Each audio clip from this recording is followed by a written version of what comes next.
அல்லேலூயா. கர்த்தருடைய பரிசுத்த நாமம் மகிமைப்படுவதாக. 5 மாதம் என்னையோட முடியுது. சந்தோஷம் தானே? இந்த வருஷம் தொடங்கி 26 எப்படி தொடங்கி 26 எப்படி போடுது? ரொம்ப வேகமா ஓடுது.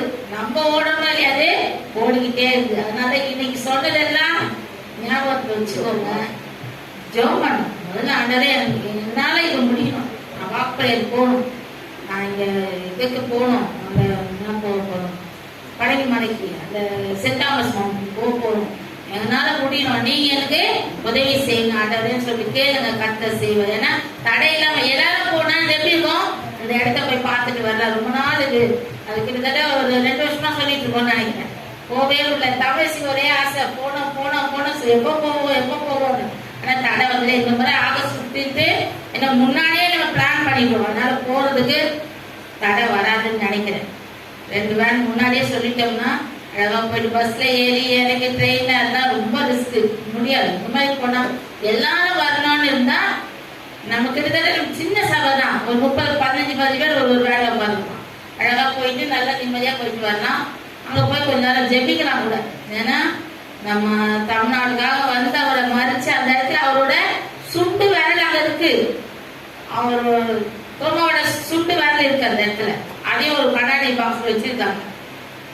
அவர் அடிப்பட்டு அவர் அடிச்சு தருனாங்களா, அப்போ வந்து சுண்டு விரல் தனியா வந்துச்சான். அது ஒரு பரிசுத்தவானை எடுத்து வச்சு அதை அழகா கண்ணாடி பாக்ஸ் வச்சு வச்சிருக்காங்க. இந்த விரலே இருக்குது, அப்படியே அதை பதப்படுத்தி வச்சிருக்காங்க. அந்த அளவுக்கு என்ன இருக்கு? தமிழ்நாட்டுக்காக வந்தோட அந்த இடத்த நம்ம போய் பார்க்கணும். மற்றபடி ஆசைக்காரங்க சொல்ற மாதிரி நம்ம அங்கே போய் எதுவும் பண்ண போறது, நம்ம போய் பார்த்துட்டு ஜோம் பண்ணிட்டு வரணும். அதனால ஜோம் பண்ணுங்க. கர்த்தர் அற்புதம் செய்வார், நம்மளை கொண்டு போவார். நிச்சயமா அந்த மாதிரி தடை வராது. சரி, நம்ம கண்களை மூடி நம்ம ஜெபிக்கலாம். ஒரு பாடல் கூட பாடலாம்னு நினைக்கிறேன். சொன்ன பிள்ளைகிட்ட குடுமா போடுமா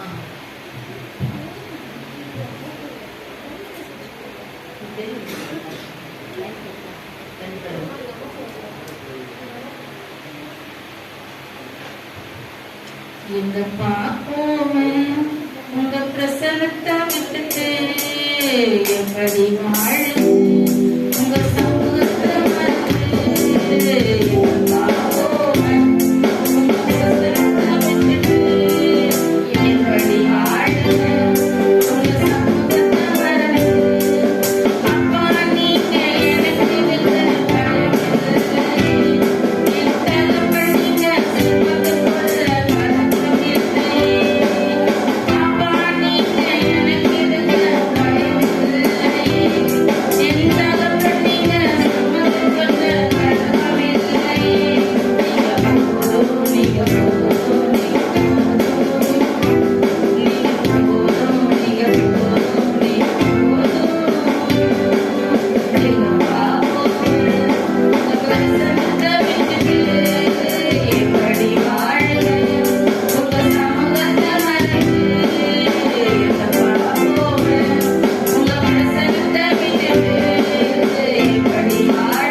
எங்களுக்கு பயமே இல்லாதவர். என் தகப்பன் நீங்க சுமந்து கொள்ள எங்களுக்கு கலக்கம் இல்லை ராஜா. 5 மாதங்கள் கடந்து வர செய்த எங்கள் தேவாதி தேவன் நாளை தினத்தில் 6வது மாதம் போக போகிற தேவன் நடத்துவீர். நாட்களிலே சுமந்து வந்த தேவனுக்கு நன்றி செலுத்துகிறார்கள். எத்தனை பாடுகள் மத்தியிலே கடந்து வந்தோம், ஆனாலும் தேவன் எங்களோடு இருந்ததுனால் நாங்கள் ஜெயம் எடுத்து மாட்டவரே. இனிமேல் ஜெயம் எடுப்போம் அப்பா. கொடுத்திருக்க வார்த்தைக்காய் நன்றி.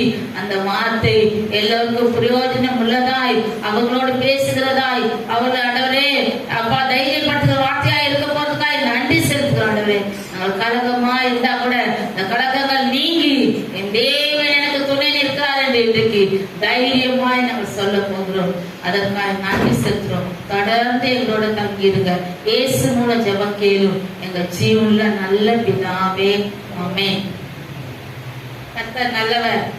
இந்த பாட்டு பாடணும்னு ரொம்ப ஆசை. ஆனா கொஞ்சம் எனக்கு மிஸ்டேக் வந்துடும் நினைப்போம். ஆனாலும் கர்த்தர் இந்த அளவுக்கு பாடத்துக்கு செய்தார். இந்த நாளில கூட நம்மளாம் யாரு விசேஷமானவங்களா இருக்கிறோமா இல்லையா? அப்பப்ப நம்மளே ஞாபகப்படுத்திக்கணும். என்ன பண்ணணும்?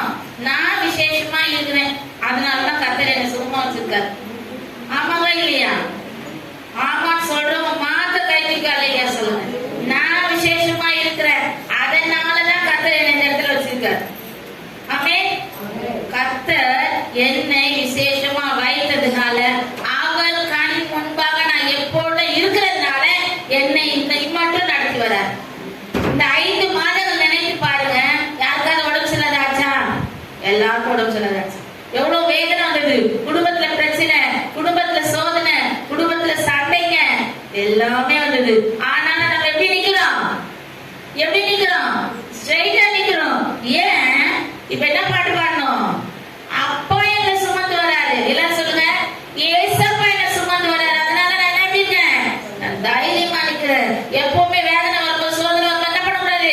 சோர்ந்து போக கூடாது. கர்த்தருடைய பிள்ளைங்க, நான் கத்துக்கிட்டாதான் வரும், வராம இருக்காது. யாருக்குமே சோதனை பிரச்சனை வராம இருக்கவே வரும். ஆனா என்ன பண்ணும்? பிரச்சனை வந்துச்சு, 2 நாள் சாப்பிடாம இருக்கலாம். ஒரு சகோதரி அப்படி முடிவு பண்ணிட்டாங்க. அவங்க பேர்லாம் சொல்ல மாட்டேன். என்ன பண்ணாங்கன்னா, வீட்டுல திட்டினாங்க. யாரு ரட்சிக்கப்படாதவங்க யாரும் திட்டின உடனே 2 நாள் சாப்பிடலையா. இன்னும் சமைச்சாங்க, எல்லாம் சமையல் பண்ணாங்க. கறி மீன் என்னென்ன செஞ்சு எல்லாம் செஞ்சாங்க. இவங்க தண்ணி தொட்டு 2 பிஸ்கெட் சாப்பிட்டாங்களாம். ஏன்னா ஒண்ணு வந்துச்சுன்னா நம்ம என்ன பண்ண முடியும்? ஏன் சாப்பிடல? நான் கேட்டேன் இந்த வாரம் கேட்டேன் அவங்க கிட்ட, ஏன் சாப்பிடல? போங்க சிஸ்டர், அவங்க காசு இருந்து அவங்க செய்யறதுல நம்ம சாப்பிடுறோம். நீங்க ஏன் சாப்பிட்டீங்க? அப்பா சமைக்கிறது நம்ம வர கொடுத்த ஆண்டர்ல, நம்ம ஏன் சாப்பிடாம இருக்கணும்? என்ன பண்ணோம்? சாப்பிட்டு சண்டை போடும். சாப்பிட்டுட்டு சண்டை போடும். உணவுப்படுதான் தெரியுமா சண்டை போடுறதுக்கு? அதனால என்ன பண்ணக்கூடாது? சோர்ந்து போகக்கூடாது. தைரியப்படுத்தும்படியாக இந்த வார்த்தைகளை நான் சொல்றேன். மற்றபடி நம்ம எப்பவுமே என்ன பண்ணக்கூடாது? கர்த்தருடைய பிள்ளைங்க சோர்ந்து போனோம்னா சாத்தான் நம்மளை பார்த்து சிரிப்பான். என்ன பண்ணுவான்? உன்னை இந்த நிலைமைக்கு கொண்டு வரதான் ஆசைப்பட்டேன், நீ அழுவன்னா நான் ஆசைப்பட்டேன், நீ அழுவே நான் சிரிப்பேன். யார் சிரிப்பா? நம்ம அழுதா? நம்ம அழுத யார் சிரிப்பா? வேதனை சோதனை பிரச்சனை சண்டை யாருக்கும் வராம இருக்காது. உலகத்துல எப்பேற்பட்ட போட்டி சொல்லுக்கும் வரும். ஆனா அதுல இருந்து தப்பித்து கொள்றதுக்கு வழியே நம்ம தேவன் நமக்கு கொடுத்திருக்காரு. ஏன்னா அவர் பாதத்தை தேடும் போது நமக்கு அதை என்ன பண்ணாரு? 2 நாள் சாப்பிட மாட்டே. நம்ம யாரு அவங்கள பத்தி பேசினாலும் அவரை வந்து மன்னிப்பு கேட்டுட்டாரு. மன்னிப்பு கேட்டதுக்கு அப்புறம் சாப்பிட ஆரம்பிச்சிட்டாங்க. அதுக்கு முன்னாடி மயக்கம் போட்டு விட்டு யார் நம்மளை தூப்பா, யார் நம்மளை பாப்பா, அப்படி நினைப்படக்கூடாது. சோர்ந்து போக கூடாது. கர்த்தர் என்ன நடத்துறாரு, நான் அவருக்கு முன்பா எப்படி இருக்கேன்? சரியா. அதனால நான் எதுக்கு பண்ண மாட்டேன். எதை குறிச்சும் கவலை வராம இருக்காது. கவலை வரும், பிரச்சனை வரும், போராட்டம் வரும். ஆனா அதன் மத்தியில நம்ம தேவனை தேர்வு நம்ம என்ன பண்றது? அவரை ஜெயமாய் நடத்துகிறார். சரி, இன்றைக்கு கூட நம்ம ஒரு 3 காரியங்களை பார்க்கலாம். ஒரே ஒரு வசனத்தை மாத்திரம் படிச்சுட்டு அதுக்கப்புறமா நம்ம அந்த 3 காரியங்கள் என்னன்றதை சொல்றேன், எழுதிக்கோங்க. உபாகமம் 1ஆம் அதிகாரம் 11ஆவது வசனம். 1:11 படிக்கமா? 1000 மடங்கு அதிகமாகும்படி உங்கள் பிதாக்களின் தேவனாகிய கர்த்தர் உங்களுக்கு சொல்லியபடியே உங்களை ஆசீர்வதிப்பாராக. ஆமென். நீங்கள் அப்படின்ற இடத்துல உங்க பேர் எழுதி வச்சிருக்கீங்களா? எழுதி வச்சிருக்கீங்களா இல்லையா? எழுதாதவங்க எழுதிக்கோங்க. இப்போது இருக்கிறதை பார்க்கிறோம். எப்படி ஆகணுமா? எப்படி ஆகணும்? இதெல்லாம் நம்புற மாதிரியா இருக்குது. ஒரு மடங்கு போறதே பெரிய விஷயம் அப்படின்னு நினைக்கிறீங்களா? எப்படி 1000 மடங்கு அதிகமாகும்படி உங்கள் பிதாக்களின் தேவனாகிய கர்த்தர் உங்களுக்கு எப்படி சொல்லியபடியே உங்களை ஆசீர்வதிப்பார். அந்த வசனத்தை நல்லா மனசுல பதிய வைத்துக் கொள்ளுங்கள். எப்பெல்லாம் நமக்கு சோறு வருதோ, கையில காசு இல்லைன்னு இருக்குதோ, ஐயோ காசே யார்கிட்ட போய் நான் கடை கேட்பேன், நீங்க கேட்கவே வேணாம், யாரும் கொடுத்துட்டு போவாங்க. நீங்க கேட்கவே வேணாம், என் கையில நிறைய பணம் இருக்குமா இருந்தா அவங்களுக்கு தேவை வச்சுக்கொண்டு கொடுப்பாங்க. யார்கிட்ட கேட்கணும்? நம்ம யார்கிட்ட கேட்கணும்? சர்வ வல்லவர்கிட்ட கேட்கணும். நம்ம தேவன்கிட்ட கேட்கணும், சேனைகளின் கர்த்தர்கிட்ட கேட்கணும். எனக்கு வேணும் ஆண்டவரே, எப்படியாவது சந்திங்கப்பா, அப்பதான் நம்ம சாட்சி அளிக்க முடியும். கடன் போய் வாங்க சாட்சி அளிக்க முடியுமா? எனக்கு தெரியாது. உங்களை எப்படி எப்படி வைப்பாரா? உங்களுக்கு சொல்லியபடியே உங்களை நம்ம எப்பவுமே குறைவாவே இடம் போட்டு நாங்க கஷ்டப்படுறோம், நாங்க இப்படி இருக்கிறோம், நாங்க அப்படியே நினைக்கவே கூடாது. எங்களை கர்த்தர் உயர்த்துறேன்னு சொன்னா உயர்த்தார், எங்களுக்கு செய்வார். இது சுகம் பலவீனத்துல சுகம் கொடுப்பார், எனக்கு நம்பிக்கை இருக்குது. அப்படி நம்ம வாயினால நம்ம சொல்ற வார்த்தை தான் நமக்கு ஆசீர்வாதமா அமையும். ஏதோ நீங்க சொல்றீங்க, ஒரு பாப்பா சொல்லின்னு சொன்னேன், நீங்க சொல்றீங்க நான் சர்ச்சைக்கு, நீங்க சொல்றீங்க நான் ஜெபிக்கிறேன். அப்போ உனக்கு விசுவாசம் இல்லையாமா? உனக்கு விசுவாசம் இருந்தா தான் நீ இதை கடந்து போக முடியும். இந்த கஷ்டங்களை கடந்து போறதுக்கு உனக்கு நம்ம தான் விசுவாசம் வரணும். அப்ப நம்ம என்ன பண்ணணும்? நமக்குள்ள விசுவாசத்தை அதிகமா கூட்டிக் கொள்ளணும்னா நம்ம என்ன பண்ணணும்? இந்த பாதிப்பட்ட வசனங்களை மனதுல பதிய வச்சுக்கணும். பிரச்சனை வரும்போது இதை சொல்லணும், சொல்லிட்டே இருக்கணும். அது எப்படியோ ஓடிடும் பிரச்சனை. சரி, இன்னைக்கு ஒரு 3 காரியங்களை பார்க்கலாம். எனக்கு எப்படி இருக்கிறாரு? துணையா இருக்கிற தேவன், எனக்கு துணை செய்கிற கர்த்தர் என்னோடு இருக்கிறார். முதல் பாயிண்ட். 2வது, துணை செய்வார், ஆசீர்வதிப்பார். 3வது, நமக்கு நித்திய ஜீவனை கொடுப்பார். நித்திய ஜீவனை மற்றவங்களை காட்டி நம்ம எப்படி வேறுபடுத்தி வைத்திருக்கான்றத நம்ம இதன் மூலமா பார்க்கணும். நித்திய ஜீவனையும் கொடுப்பார் நம்ம தேவன். 3 பாயிண்ட் முடிந்த அளவு வசனங்களை நம்ம பார்க்கலாம். முதல் வசனம் ஏசாயா 41:13-14. உன் தேவனாகிய கர்த்தராகிய எல்லாரும் பேச்சு சொல்லுங்க. 8:46.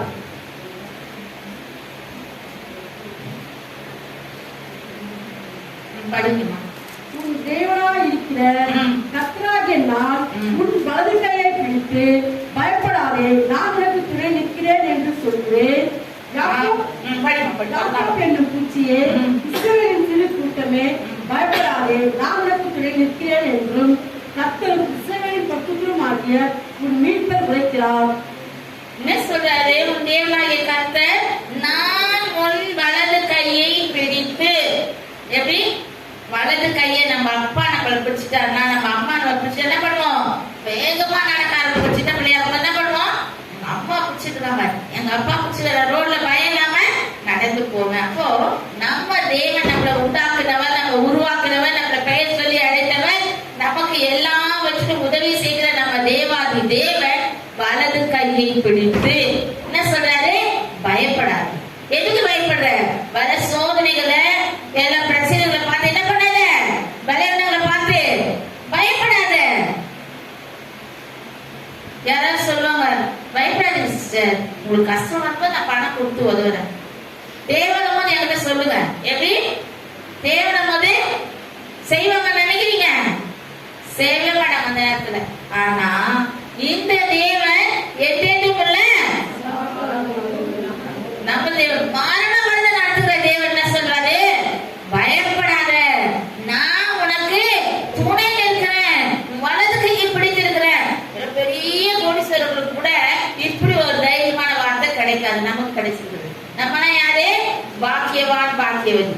அப்ப நம்ம என்ன பண்ணுவோம்? பண்ணும்? பிரச்சனை வந்தோம்னா மூளையிலே போய் உட்காந்து, ஐயோ எனக்கு தான் இந்த மாதிரி சோதனை வருது சிஸ்டர், எனக்கு தான் ஐயா இந்த மாதிரிலாம் வருது ஐயா, வேற யாருக்கும் வரதில்லை அப்படின்னு புலம்ப ஆரம்பிச்சோம்னா நல்லா புலம்பு. பக்கத்துல ஒருத்தர் சொல்லுவான், என்ன சொல்லுவான், நல்லா புலம்பு, நீ புலம்புறத கேட்கதான் நான் காத்துக்கிட்டு இருக்கேன், எனக்கு இன்னைக்கு நல்ல சுகம் கிடைக்க போது கர்த்தர் கொடுத்துருவார், எனக்கு நல்ல என்ன பண்ண போது சமாதானத்தை கொடுக்க போகிறார், அவர் தான் கொடுக்கணும், நிறைய கொடுப்பா. என்ன சொல்றாரு, பயப்படாத நான் உனக்கு துணை நிற்கிறேன், நம்ம தேவன் நம்மளை கைவிடாதவர், நான் உனக்கு துணை நிற்கிறேன் என்று சொல்ற சேனையின் கர்த்தர் நம்மோட இருப்பார். எதுக்கு எதை குறிச்சு என்ன பண்ணக்கூடாது, கலங்கவோ பயப்படவோ கூடாது. இந்த மாசம் வாக்குத்தத்தம் என்னது, இந்த மாசம் வாக்குத்தத்தம் படிமா, நான் உன்னை விட்டு கைவிடுவதும் இல்லை. கையை பிடிச்சிட்டு இருக்கிறனே அந்த கையை நான் விட்டுருவேன் நீ நினைக்காத.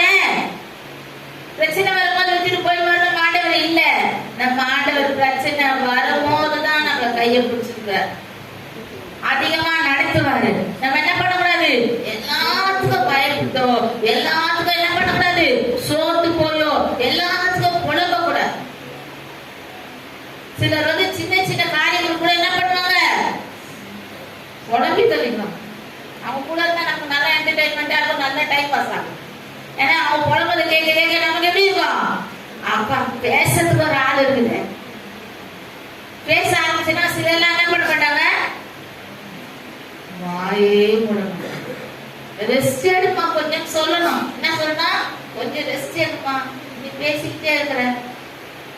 யாரு பாப்பா புலம்புறது, யாரு கேட்பா, சத்துரு கேட்டுட்டே இருப்பான். நீ புலம்பிட்டே இரு, நீ இதே துக்கத்துல தான் இருப்ப, புலம்பாத. எனக்கு என் தேவன் இருக்கிறார், என் வலது கையை பிடித்திருக்கிறாரு, அவர் துணை இருக்கிறாரு, அவர் நடத்துறாரு, நான் எதுக்கும் பயப்பட மாட்டேன். சொல்லுவீங்களா, இனிமே அப்படி சொல்லுவீங்களா? வீட்டுல சின்ன வார்த்தை என்ன திட்டவன என்ன பண்ணும், அழுகணும், 2 நாளைக்கு 3 நாள் சாப்பிடக்கூடாது, அந்த மாதிரி சொல்லிட்டு இனிமே நானு இனிமே யாராவது வீட்டுல திட்டினாங்க சாப்பிடல, என்ன வயசாகுது, நல்லா திட்டாங்க சிஸ்டரை. நான் அப்ப நினைச்சு ஐயோ நம்மள கோச்சிட்டு போறோம், நல்லதுதான் சொன்னேன். என் சிஸ்டர் இந்த வயசுல நீங்க சாப்பிடாம இருக்கலாமா? யார் சொன்னது, கர்த்தருடைய பிள்ளைங்க சொல்லல, கர்த்தரையே அறியாதவங்க சொல்லுங்க. நம்ம என்ன பண்ணோம், எனக்கு என் தேவன் இருக்கா, நீங்க என்ன வேணா சொல்லுங்க, நல்லா சாப்பிடுவேன், நான் கர்த்தருக்காக நான் ஜீவிப்பேன் அப்படி தைரியமா எனக்கு என் தேவன் துணை நிற்க. இன்னொரு வசனத்தை கூட படிக்கலாம், ஏசியா 44:1-2. இப்பொழுதும் என் தாசனாக யாக்கோபே, நான் தெரிந்து கொண்ட இஸ்ரவேலே கேள், உன்னை உண்டாக்கினவரும் தாயின் கர்ப்பத்தில் உன்னை உருவாக்கினவரும் உனக்கு துணை செய்வரும் ஆகிய கர்த்தர் சொல்லுகிறதாவது, என் தாசனாகிய யாக்கோபே, நான் தெரிந்து கொண்ட இஸ்ரவேலே பயப்படாதே. என்ன பண்றாரு, உனக்கு துணை செய்கிறவருமாகிய கர்த்தர், துணை செய்கிறவர் நம்மளோட இருக்கிறார், துணை செய்கிறவர் நம்மளோட இருக்கிறார். அப்ப நம்ம என்ன பண்ணக்கூடாது, பயப்படக்கூடாது. ஏதோ என்ன ஆகும், ஐயோ எனக்கு தான் இந்த மாதிரி பிரச்சனை எல்லாம் வரும், எனக்கு தான் இந்த மாதிரி சோதனை வரும், எனக்கு தான் இந்த மாதிரி போராட்டம் வரும், எந்த வேலைக்கு போனா எனக்கு செட் ஆகல, செட் ஆகணும்னா கர்த்தர் அப்படி. யாருன்னா ஸ்தோத்திர பலி எவ்வளவு படிக்கிறீங்க ஒரு நாளைக்கு, ஸ்தோத்திர பலி புக்கில் என்கிட்ட கேட்டு வாங்கிக்கணும்னு சொன்னேன். படிக்கிறீங்களாமா? கிரிஜாமா படிக்கிறதுல ஸ்தோத்திர பலி சொல்றாங்க. Very good, super. டெய்லி படிக்கிறீங்களா? யார் கையே தூக்கலையே, பின்னாலதான் கையே இல்ல, யாரும் படிக்கிறது இல்ல, புக்கெல்லாம் மட்டும் வாங்கி போயாச்சு. படிக்கிறது இல்லையம்மா? கீர்த்தியாலும் கை தூக்கலையே, புக்கில தான் வாங்கிக்கலாம், நான் வாங்கி தரேன், காசுலாம் இல்லை, ஃப்ரீ தான், நான் வாங்கி தரேன், புக்கில தான் வாங்கிட்டு போங்க. நான் இந்த வருஷத்துல ஒரு 200 புக்காவது வாங்கி கொடுக்கணும்னு நான் போர்த்தல் பண்ணியிருக்கேன். ஒரு 200 புக்கு. இந்த ஸ்தோத்திர பலியில இருக்கிற மகிமை நிறைய பேருக்கு தெரியணும். அதை என்ன பண்ணணும், அதை படிக்க சொல்லணும். அதனால நிறைய ஜெயம் எடுக்கலாம். அது அந்த ஸ்தோத்திர பலி புக்கு ஆலோசனை வீட்டுக்கார கூட கொடுக்க படிக்கிறாரான்னு தெரியல. நான் பத்தியா கரெக்ட் மெசேஜ் வந்துச்சு, இப்போ படிக்கிறது படிச்சா ஜெயம். அதை படிக்கிறவங்களுக்கு அதை என்ன ஆண்டவர் என்ன சொல்றாரு, ஸ்தோத்திரம் பலியிடுகிறவன், ஸ்தோத்திரம் பலியிடுகிறவன் என்னை யார யார நம்ம தேவாதி தேவனை சர்வ வல்லவர. அப்ப அப்படி இருக்கும்போது நம்ம என்ன பண்றோம்? ஸ்தோத்திர பலி புக்க கையில கொடுத்தாச்சு. டைம் இல்லையான்னு தெரியல நிறைய பேருக்கு. 24 மணி நேரம் பத்த மாட்டேங்குது. எனக்கு இப்போ ஒரு வாரமா பத்த மாட்டேங்குது. நானே ஒரு வாரமா படிக்கிறேன். எனக்கு ஒரே துக்கமா இருக்கு. படிக்க முடியல. வெள்ளிக்கிழமை மட்டும் தான் படிச்சேன். ஏதாவது ஒரு வேலை இருந்துகிட்டே இருந்து படிக்க முடியல. ஆண்டு மன்னிப்பு நேசப்பா எல்லாருக்கும் சொல்லி நானே படிக்கிறேன். படிக்கிறதுக்கு விட மாட்டான். சத்து என்ன பண்ணான்? படிக்க அது மேல ஜெயப்படுத்தி நம்ம தான் படிக்க ஆரம்பிக்கும். படிக்க படிக்க அட்லீஸ்ட் ஒரு நாளைக்கு 500 ஸ்தோத்திர பலி படிக்கலாம். 500 படிக்கலாம். படிக்கூடாதா? எப்படி படிக்கலாம்? படிக்கலாம், கண்டிப்பா படிக்கலாம். ஏதாவது ஒரு ஃபாஸ்டிங் டேஸ்னா ஒரு 1000 படிக்கலாம். ஒரு தியாகமான நாள் நம்ம என்ன பண்ணோம்? என் குடும்பத்துக்காக, என் பிள்ளைங்களுக்காக, என் சபைக்கு ஏதோ ஒரு இதை வச்சு அந்த ஒரு 1000 ஸ்தோத்திர பலி படிக்க படிக்க உங்களுடைய காரியங்களே கர்த்தர் ஜெயமாய் மாற்றுவார். நிறைய காரியங்களை நம்ம ஜெயம் எடுக்கலாம். ஸ்தோத்திர பலி பாடங்கள் கூட கொடுத்தா படிச்சாதான் தெரியல. படிக்கிறீங்களா? ரொம்ப படிக்குதா? சரி, ஒரு நாள் பார்க்கணுமா? மெர்க்குரி ஒரு நாளைக்கு உங்க வீட்டுக்கு போயிட்டு வரலாம். பிள்ளைங்க ஸ்கூல் தரணும். நம்ம தான் போய் பூஸ்ட் பண்ணி அவங்கள கூட்டிட்டு வரணும். வேற வழியில அவரால் முடியலன்றாரு. அவங்க அப்பாவால என்னால கூட்டிட்டு வர முடியல. நான் சொன்னா வரமாட்டாங்க. நம்ம எப்படியாவது போய் கூட்டிட்டு வரலாம். கர்த்தர் எனக்கு துணை செய்கிறார். அவர் மட்டும்தான் எனக்கு எல்லாத்துலயும் வழியை நம்ம பிடிச்சுக்கிட்டோம்னா யாரும் சொல்ல வேண்டிய சபைக்கு நம்மளே ஓடி வந்துடும். அப்படிதான் நம்ம வந்து யாராவது டெய்லி காலை போன் பண்ணி வந்துருங்க சர்ச்சைக்கு சொல்றாங்க. இல்ல, இன்னைக்கு நான் தேவ சமூகத்துக்கு போகணும், இன்னைக்கு கர்த்தருடைய ஓய்வு நாள் அப்படின்னு நம்ம ஓடி வரோம் எல்லாரும். அதை அவங்க மனதுல தெரியாதவங்க நம்ம தான் அதை பூஸ்ட் பண்ணி அவங்கள தெரிய வைக்கணும். அப்ப அவங்களும் பிடித்து கொள்வாங்க. கர்த்தர் அவங்களையும் கொண்டு வருவார் அதன்படி. அப்ப நம்ம என்ன பண்ணணும்? அவங்களுக்காக அதிகமா ஜெபிக்கணும். வெளிக்காட்டில கூட சொல்லியிருக்கேன் நான். இனிமே நான் என்ன பண்ண போறேன்? மெசேஜ் கொடுக்க போறதில்ல. ஒரே ஒரு வசனம் சொல்லிட்டு எல்லா காரியத்துக்காக நம்ம ஜெபிக்கலாம். ஜெபத்தை அதிகப்படுத்தலாம். ஜெபத்தை அதிகப்படுத்த எல்லா பிரச்சனையும் ஓடும். ஜெபத்தை அதிகப்படுத்த சத்துரு என்ன பண்ணுவான்? விடவே மாட்டான். ஏதாவது பிரச்சனை என்ன பண்ணும்? வந்துகிட்டே தான் இருக்கும்.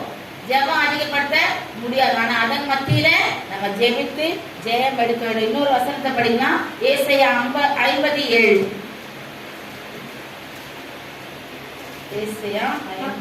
ஆண்டவர் எனக்கு துணை செய்கிறார். யார் துணை செய்யறது? யாரும் எடுத்துட்டீங்களா? பேஜ் நம்பர் சொல்லுங்க. 857. ஆண்டவர் எனக்கு துணை செய்கிறார். ஆகையால் நான் வெட்கப்படேன். நான் வெட்கப்பட்டு போவதில்லை என்று அறிந்திருக்கிறேன். ஆதலால் என் முகத்தை கற்பாரை போல் ஆக்கிறேன். என்ன வந்தாலும் என் முகத்துக்கு வெட்கப்பட போவதில்லை. ஏன்னா கர்த்தராகிய ஆண்டவர் எனக்கு துணை செய்கிறார். எல்லாம் சொல்லுங்க, எனக்கு துணை செய்கிறார். எனக்கு அவர் துணை செய்கிறார். நான் என்ன பண்ண மாட்டேன்? ஏதோ கொஞ்சம் கலக்கம் அடைய மாட்டேன், பயம் அடைய மாட்டேன். போன மாசத்துல ஒரு நாள் விஜயம்மா ஒரே நாள் எதுக்கு அழுகுறாங்க? என் மகன் சாப்பிட மாட்டாமா. என் மகன், நான் சொன்னேன், நீங்க எதுக்கு அழுது கண்ணீரை வீணடிக்கிறீங்க? கர்த்தர் அவரை ரட்சிக்க போறாரு. அதனாலதான் அவர் உடம்புல அழுகிறீங்க. ஏன்னா கர்த்தர் அவர் நம்ப மாட்டாரு. நீங்க ஜெபம் மட்டும் பண்ணுங்க, நீங்க அழுவாதீங்க. எனக்கு சாப்பிட கூட பிடிக்கலமா, என் மகன் சாப்பிட மாட்டான். அந்த தாய் எப்படி ஏங்குது? கர்த்தர் துணை இருப்பார். நீங்க ஜெபம் பண்ணுங்கம்மா. இன்னைக்கு அவங்க முகம் ஃப்ரெஷ்ஷா இருக்கு. காலையில வரும்போதே பார்த்தேன். போன வாரம் இந்த மாதிரி இந்த முகம் கொஞ்சம், இந்த வாரம் கொஞ்சம் நல்லா ஃப்ரெஷ்ஷா வந்திருக்காங்க. கர்த்தர் உண்மையா நம்ம ஜெபத்தை கேட்கிறார். தொடர்ந்து அவருக்காக என்ன பண்றோம்? கணேஷ்காக ஜெபித்துக்கு வரும். கர்த்தர் அற்புதமா சபைக்கு கொண்டு வந்தவரையும் ரட்சிக்கணும். ஒரு கெட்டு போவது அவருக்கு சித்தம் அல்ல. நம்ம குடும்ப மக்கள் அதனாலதான் எழுதி வச்சு 25 பேருக்காக ஒருத்தரும் ஜெபிங்க. உங்க ஃபேமிலி மெம்பர்ஸே எழுதுங்க. உங்க ஃபேமிலி மெம்பர்ஸே எழுதி வைங்க. மாத்தி கொடுத்துக்கலாம். மாத்தி கொடுத்து ஜெபி. யாரெல்லாம் ஜெபிக்கிறீங்க? அந்த 25 பேருக்கு எல்லாம் ஜெபிக்கிறீங்களா? எல்லாம் ஜெபிக்கிறீங்களா? ஜெபிக்க நாம மற்றவங்களுக்காக ஜெபிக்க நம்மளுடைய காரியங்களை கர்த்தர் என்ன பண்ணுவாரு? ஜெயமாய் மாற்றி கொடுப்பார். அவங்களுக்கு ஜெபிக்கிறதுனால எனக்கு என்ன வரப்போகுதுன்னு நினைக்க கூடாது. அதனுடைய பலனை கர்த்தர் ஒரு குடும்பத்துக்கும் கொடுப்பார், ஒரு பிள்ளைகளுக்கும் கொடுப்பார். அது நிச்சயமா தெரியும். ஏன்னா நம்மளால அதை அனுபவப்பட்டிருக்கோம். அதனால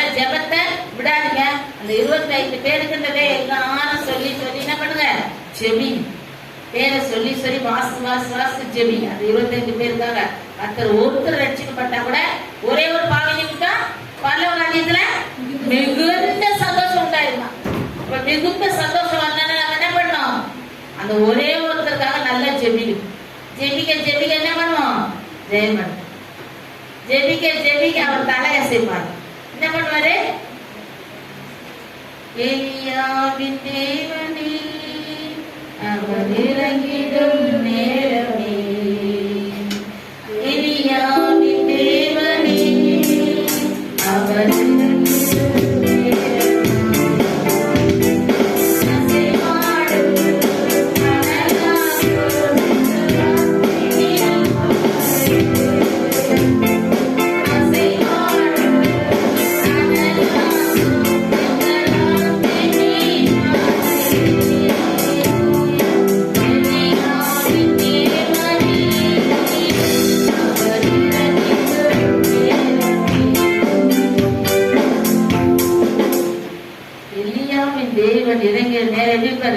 ஜெபிக்க நமக்கு செய்யணும். ஆண்டவர் கேட்டுட்டே இருப்பாராம், நீ சொல்றதெல்லாம் நான் என்ன பண்றேன்னா செய்யறமா. என்ன பண்ணுவாரு, தலையசைப்பார். அதுதான் சங்கீதம் 18 அதிகாரம் 6வது வசனம். சங்கீதம் 18:6 என்ன சொல்றது, நாம கூப்பிடுறது நெருக்கத்துல கூப்பிடுறோம், அவர் சமூகத்துக்கு போய் அவர் செவியில போன உடனே நமக்கு விடுதலை. அப்ப அவர் செவிக்குள்ள போற மாதிரி நம்ம ஜெபிக்கணும். எப்படி, ஆத்திரம் தோத்திரம் ஆமே அது இல்ல. என்ன பண்ணும், ஒரு காரியத்துக்காக ஜெபிக்கும் போது எவ்வளவு கண்ணீர் வந்தாலும் பரவாயில்ல, கண்ணீரோட ஜெபித்து பாருங்க, உடனே பலனும்.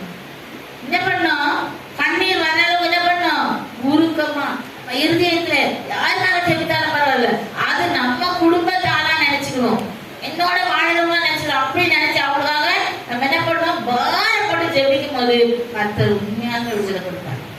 அதனால அதோட பலன் நமக்கும் கிடைக்கும். அப்ப ஜெபிக்க அவர் தலை அசைக்கணும். அந்த 6வது வசனத்தை படிங்க. 18:6. எனக்கு உண்டான நெருக்கத்திலே கர்த்தரை நோக்கி கூப்பிட்டு என் தேவனை நோக்கி அபயம் விட்டு. எப்படி, கர்த்தரை நோக்கி கூப்பிட்டேன், அடுத்தது தேவனை நோக்கி அபயம் விடுறது என்ன தெரியுமா, இருதயத்தின் ஆழத்துல இருந்து கத்தி ஜெபிக்கிறது. ஆண்டவரே அத முடியலப்பா அந்த வேதனையை தாங்கிறதுக்கு, பிரச்சனை இருக்காங்களே, அதுக்காக நீங்க எப்படியாவது என்ன பண்ணுங்க, விடுதலையை கொடுத்துருங்க. நம்ம கேட்கறதுன்னா அவர் உடனே இறங்குவோம். கேட்கறதுல அவர் என்ன பண்ணுவாரு, நம்ம அபயம் விடும்போது அவர் செவியில அடுத்த வருஷம் ஆலயத்திலிருந்து தாமாது ஆலயத்திலிருந்து வந்து கண்ணீரோட ஜெபித்து அதுக்கு பலன் உண்டு. அதான் இந்த வசனம். ஆலயத்துல வந்து என் கண்ணீரோட அண்ணால என்ன பண்ணாங்க, ஆலயத்துல வந்து எப்படி ஜெபிச்சாங்க. அந்த 1 சாமுவேல் எடுத்து படிங்க, 1வது அதிகாரம். என்ன சொன்னாங்க, நானே மனக்லேசமுள்ள ஸ்திரீ. அவள் போய் மனம் கசந்து மிகவும் அழுது கர்த்தரை நோக்கி விண்ணப்பம் பண்ணி. வாயில வார்த்தையே வெளியே வரல, உதடு மட்டும் அசையுது.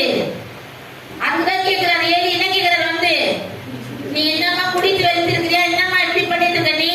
அப்ப அவங்க என்ன சொன்னாங்க, நான் அப்பேற்பட்டவள் இல்லை, நானே மனக்லேசமுள்ள ஸ்திரீ, என் இருதயத்தை ஆண்டவர் சமூகத்துல ஊற்றி விட்டேன். அப்ப என்ன சொல்றது, நீ இதுக்கப்புறம் என்ன பண்ணாலுமா இதை நினைக்காத. இதுக்கப்புறம் நீ இருதயத்தை ஊற்றிட்டல. அதனால என்ன நடக்கும், அடுத்த வார்த்தை படிக்க. 17. அவருக்கு ஏறி சமாதானத்துடனே போ. இஸ்ரவேலின் தேவனிடத்தில் கேட்ட நீ என்ன கேட்டியோ, ஏன்னா அவர் சமூகத்தை நீ ஊற்றிட்ட. இந்த வேதனையெல்லாம் ஆலயத்துல வந்து அவர் சமூகத்துல நீ ஊற்றிட்ட. உன்னுடைய வார்த்தை எனக்கு கேட்கல, ஆண்டவர் கேட்டுச்சு. யாரு கேட்கல, ஏலிக்கு கேட்கல. யாருக்கு கேட்டுச்சு, ஆசாரியனுக்கு கேட்கல, ஆண்டவருக்கு கேட்டதுனால இருதயத்தை. அதுதான் முகத்தை பார்க்கிற தேவன் நம்ம தேவன் இல்ல, இருதயத்தை பார்க்கிற தேவன். முகம் எப்படி இருக்கும், சிலருக்கு சிரிச்சுட்டே இருப்பாங்க, ஆனா அவங்க இருதயத்துல அவ்வளவு வேதனை தெரியாது. யார் கண்டுபிடிப்பாரு, மனுஷனால கண்டுபிடிக்க முடியாது, ஆண்டவரால கண்டுபிடிக்க முடியும். அவள் இருதயத்தை இருந்த துக்கத்தெல்லாம் அப்படியே என்ன பண்ணிட்டாங்க, ஆண்டவர் சமூகத்தை ஊற்றிட்டாங்க. ஊற்றுறதுனால ஆண்டவர் என்ன சொல்லிட்டாரு, அவர் ஏலி நீ சமாதானத்தோட போமா, நீ செய்யும்படி அவர் உனக்கு கட்டளையிடுவாராக என்றார். கட்டளை இடுவார், கட்டளை இட்டார். அப்போ அந்த ஜெபம் எப்படி இருக்கணும்? இதயத்தின் ஆழத்திலிருந்து கேட்கணும். அப்பதான் அவர் நம்ம துணை செய்வார் எல்லா காரியங்களும். 50வது அதிகாரம் 9வது வசனத்தை கூட படிக்கலாம். இதோ கர்த்தராகிய ஆண்டவர் எனக்கு துணை செய்கிறார், என்னை ஆக்கினைக்குள்ளாக தீர்க்கிறவர் யார்? இதோ அவர்கள் எல்லாரும் ஒரு வஸ்திரத்தை போல பழசாவார்கள், பொட்டுப்பூச்சி அவர்களை அரிக்கும். எனக்கு துணை செய்கிறார் யாரே? கர்த்தராகிய ஆண்டவர். யார் எனக்கு விரோதமா நின்னாலும் பரவாயில்ல, வலது முகத்துல இடது முகத்துல 1000 பேரும் 14 பேர் விழுந்தாலும் அதுவும் என்னை அணுகாது. குறிச்சோரா சங்கீதத்துல இருந்து என்ன சொல்றது? அந்த வசனத்தை படிங்க. உன் பக்கத்தில் 1000 பேரும் உன் வலதுபுறத்தில் 10000 பேரும் விழுந்தாலும் அது உன்னை அணுகாது. ஏன்? உனக்கு துணை நிற்கிறவர் யாரு? உன் கையை பிடிச்சிருக்கிறவர் யாரு? கர்த்தராகிய ஆண்டவர். அதனால என்ன பண்ணாரு? உன் பக்கத்தில் 7வது வசனம் 97 உன் பக்கத்தில் 1000 பேரும் உன் வலதுபுறத்தில் 16 பேரும் விழுந்தாலும் அது உன்னை உன் கையை பிடித்து நான் துணை செய்கிறேன் என்று சொன்ன தேவன் நம்மளோடு இருக்கிறார். ஏசாயா 40:13 உன் கையை பிடித்து, வலது கையை பிடித்து நான் உனக்கு துணை நிற்கிறேன். நீ எதை குறிச்சு என்ன பண்ணாத, கலங்காத, பயப்படாத, துக்கப்படாத. உன்னுடைய எல்லாவற்றையும் நான் என்ன பண்ணேன்? என்ன சொல்ற? மத்தேயு 11:28 வருத்தப்பட்டு பாரம் சுமக்கிறவர்களே நீங்கள் எல்லாரும் யாரெல்லாம் பாரம் சுமக்கிறவங்க எல்லாம் என்ன பண்ணுங்க? நான் உங்களுக்கு. ஆனா அதெல்லாம் அடிக்கடி மறந்து போயிடும். ஜெபம் பண்ணி முடிச்ச உடனே வருத்தத்தை நம்மளே என்ன பண்ணுவோம்? நீ போயிடாத என்கிட்டயே வந்துடு. ஜெபம் பண்ணிடுவோம், கண்ணீரோட ஜெபிப்போம். என்ன பண்ணுவோம்? ஏசப்பா இவ்வளோ பிரச்சனை இருக்கு, இவ்வளோ வேதனை என்ன அழுத்துது, எல்லாம் கேட்டுருவோம். கேட்டு முடிச்சுட்டு அவ்வளவுதான். அண்ணா என்ன பண்ணாங்க? அதுக்கப்புறம் துக்க முகமா இருக்கிறேன். எனக்கு நன்மையான வார்த்தை வந்துருச்சு, அதனால என்ன பண்ணுவானே, இனி நான் துக்கமா இருக்க மாட்டேன், எனக்கு நடந்துருச்சு, 100% முடிஞ்சிச்சு. ஆனா நம்ம நிறைய பேர் என்ன பண்றது?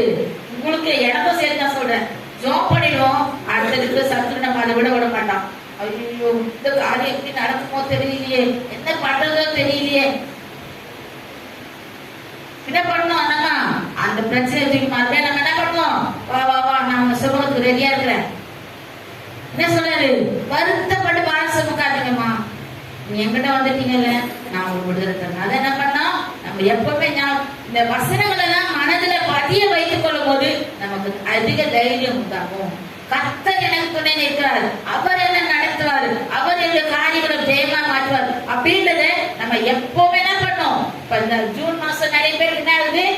ஃபீஸ் கட்டணும், ஸ்கூல் ஃபீஸ் எல்லாமே ஏறி போச்சு. இப்போ காலேஜ் ஃபீஸ் அதை விட 2 மடங்கு ஆயிடுச்சு. அந்த பயம் எப்படி இருக்கும்? அப்படியே நெருக்கம். எப்படி நடக்க போகுது தெரியல, என் பிள்ளைகளுக்கு எப்படி செய்ய போறேன் தெரியல. ஆனா நம்ம என்ன பண்ணோம்? முதல்ல என்ன பண்ணோம்? இதெல்லாம் கொண்டு போய் அவர் பாதத்துல வச்சிடணும். ஆண்டவரே எனக்கு தெரியாது, நான் சாட்சியா நிக்கணும், உங்க பிள்ளை நான் சாட்சியா நிக்கணும், எனக்கு என்ன பண்ணும்? நீங்க தான் உதவி செய்யணும். எல்கேஜி படிக்கும் போது இங்க மோசஸ்க்கு பெயின்ஸ் அண்ணாநகர் பெயின்ஸ்ல ஃபர்ஸ்ட் டேர்ம் லோன் நம்ம கட்டினா 20,000. எந்த வருஷம்? 1998. 98 எவ்வளவு கட்டிருக்கேன்? எல்கேஜி ஃபுல்லா அவன் சரியா எழுதல. நான் அந்த மிஸ் வந்து கூப்பிட்டு சொல்லிச்சு, எங்க உங்க பையன் இந்த வருஷம் எழுதவே இல்லை, அதனால நான் எல்கேஜிலே உட்கார வச்சிடுறேன், அடுத்த வருஷம் வேணா யூகேஜி போடுறேன். நான் சொன்னேன், நான் கட்டின 20,000 கொடுத்துருங்க, நீங்க உட்கார வச்சுக்கோங்க. எப்படி 20,000 கட்டின இல்ல? என்ன எப்படி பேசுறீங்க? 2 மாசம் லீவ் இருக்குல்ல, இந்த 2 மாசத்துல அவனை நான் எழுத வச்சு எல்லா லெட்டர்ஸும் சொல்ல வச்சு, நான் எப்படி நீங்க எல்கேஜி ப்ரிப்பேர் பண்ணீங்களோ அது மாதிரி ரெடி பண்ணி நான் கூப்பிட்டு வரேன், நீங்க பாஸ் போடுங்க, யூகேஜி அனுப்புங்க, நான் பாத்துக்கிறேன். இப்படிதான் தைரியமா சொல்லிட்டு வந்தேன். சொல்லிட்டு வந்து வீட்டுல உட்காந்து அழுது ஜோப் பண்ணேன். ஏசப்பா அவங்ககிட்ட அந்த மிஸ் கிட்ட நான் எப்படி சொல்லிட்டு வந்து, ஏசப்பா எனக்கு நீங்க தான் உதவி செய்யணும் ஏசப்பா, அவன் எப்படியாவது எழுதணும் ஏசப்பா. 2 பிள்ளைங்க யாரு? எங்க பசங்க, வீட்டுக்கு வர பசங்க போய் நோட் எடு எல்லாரும் மறந்ததை விட போ சி போடு, ஏ போடு, டி போடு, இப்படியே சொல்லி எல்லா லெட்டரும் எழுதிட்டான். படிக்கவும் ஆரம்பிச்சான். யூகேஜி போனோட புது மிஸ் வந்தாங்க. ஏங்க சாம்சஸ் எதுவுமே எழுத சொன்னாங்களே, நல்லா எழுதுறானே, அழகா எழுதுறானே அப்படின்னாங்க. மிஸ் அவங்க ஒண்ணுமே எழுதாம தான் பாஸ் ஆகி போனோம் மிஸ். ஆனா கர்த்தர் தான் இந்த அகஸ்தீன் மிஸ் ஆண்டவர் தடவை அவனை எழுத வச்சார். நம்ம யார் மேல வார்த்தை போடணும்? கர்த்தர் மேல வார்த்தை போடணும். நமக்கு எப்படி கொடுப்பாரு? பணத்தையும் கொடுப்பாரு, பேசுறது தைரியத்தையும் கொடுப்பாரு, கர்த்தர் பாசையும் நம்ம வாங்கி தருவார். அவருக்கு தான் கோடான கோடி நன்றி. அடுத்தது இன்னொரு 2வது பாயிண்ட் கூட பார்க்கலாம். நம்மை துணை நிற்கிற தேவன் நம்ம எல்லா காரியங்களும் நம்மளை ஆசீர்வதிப்பார். ஆதியாகமம் 1வது அதிகாரம் 6வது வசனம்.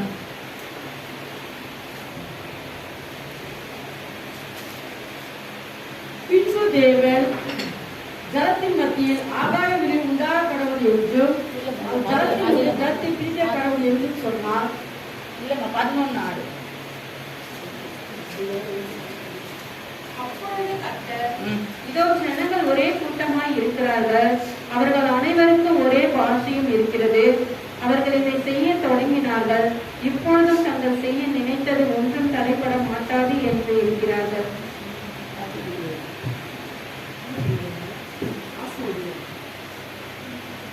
சரி, அப்புறம் அந்த இன்னொரு வசனத்தை படிக்கலாம். அந்த வசனம் யாத்திராகமம் 20:6.